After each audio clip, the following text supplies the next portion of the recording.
Three parents in pain. That is what brought Gretchen Burns Bergman, Sylvia Leverant, and Thomas O'Donnell together. The three met at a support group for family members of people suffering from addictive illness. You're not supposed to crosstalk in these meetings, but I do remember one time saying, if anybody wants to talk about what we should do, please meet us afterwards. And so, a new path was born. Bergman, Leverant, and O'Donnell each shared a desire to fight for their children and make sure their voices were heard in a system geared more toward punishment than prevention and geared more toward incarceration than redemption.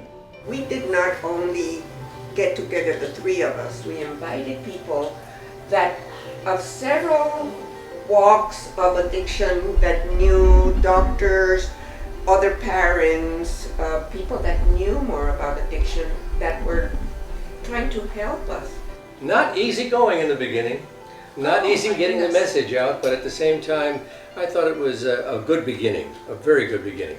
The new friends quickly outlined a three-pronged approach for a new path. Advocate for treatment instead of incarceration, increase access to treatment for inmates already behind bars, and fight for transitional services for people recovering from addictive illness. It was the first goal, treatment, not incarceration, that quickly became the focus for a new path thanks to a proposition on the November 2000 California ballot.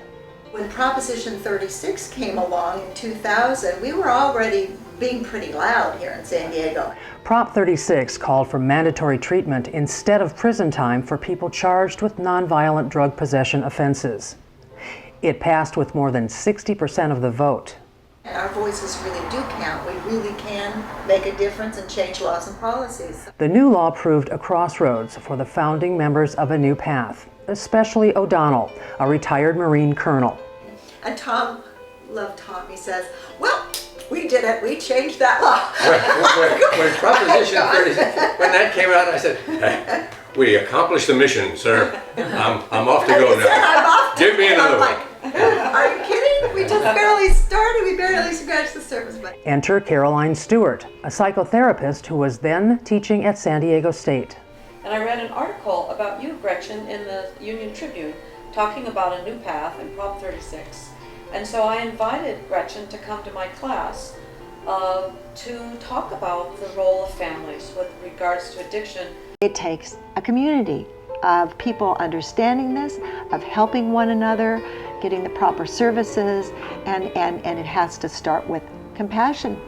With a new path, I'm Jeannie Cavett.